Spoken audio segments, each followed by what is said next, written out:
Alrighty, this is a bit of a status update on the Power Ponies. Number one, Misty got the transmission out.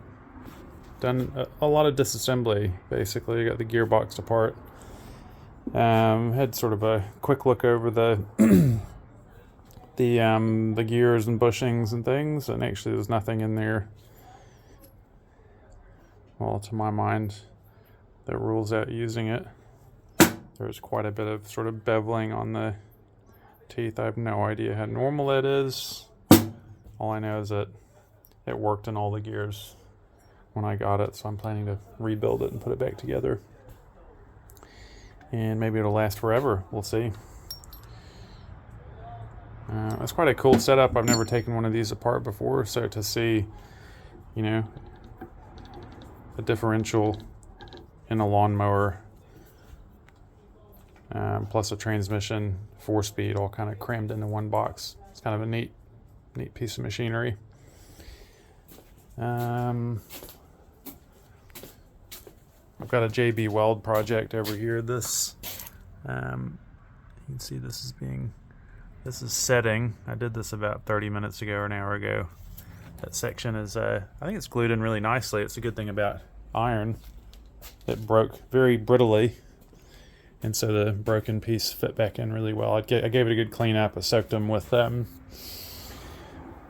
mineral terps and dried that out with the blowtorch, and then gave it a good wash, both sides, and kind of detergent degreaser, and then gave that a good rinse and just fresh water, and then dried it out really good with a blowtorch, and mixed up some JB Weld and stuck them together and clamped it. Never used JB Weld before. It's not cheap. It's like $20 for like a travel toothpaste tube size container. So anyway, that's nice. This is my electrolysis bath that I'm setting up for these really rusty parts. I could just put it back together, but I thought I'll try something new. I've never done the electrolysis thing, so I got some washing soda, and I got my electrode, my sacrificial electrode that I made up there.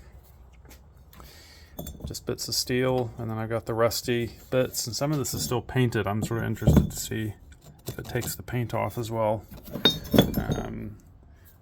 Pulleys are not actually in bad shape. Oh, the drive pulley on the gearbox is pretty scaly. So I'm just interested to see how those clean up. I'm thinking I might, because I left all the needle bearings in the housings, I'm not gonna go too crazy on that. I figure I might get it back together and then just hit it with the terps and the wire brush, give it a good clean up, and then maybe like fish oil it or something. Just give it some corrosion protection, but I don't actually want to spend a ton of energy on this and go painting it and priming it and all of that stuff. So got my pack of seals and wheel bearings from Bearing Supplies. Haven't opened that up, but presumably that's all correct. I'm sort of waiting on the JB Weld to set, and might come in tomorrow and start banging in seals and like putting it back together and giving all the gearbox parts a good wipe down, maybe give them a bath and some fresh terps just to really clean them up. And I've got some 80-90 gear oil somewhere that I'll refill it with. So hopefully not too much work to go, and we'll have it back together. This is one of the nastier parts of this. Where's the brake disc? It looks like the previous owner had actually lost the Woodruff key, and instead of replacing that, they had just welded through. I actually can't locate the brake disc. I can't remember where I set it.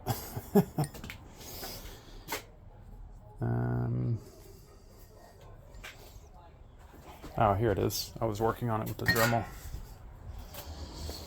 Yeah, so you can see. They just welded that and kind of plugged it all up.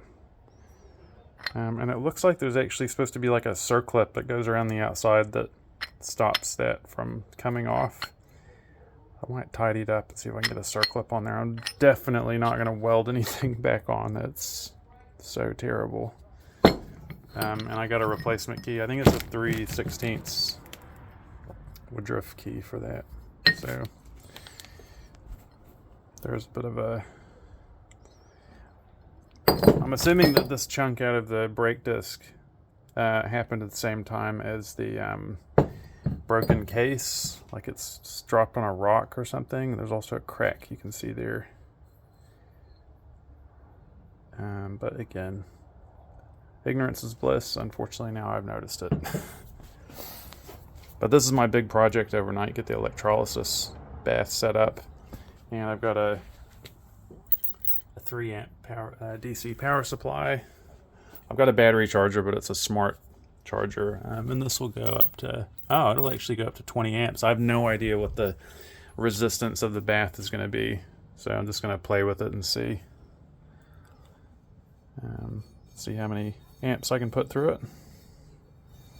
Leave that on overnight and hopefully get some bubbles before I go in tonight and just see how it's going.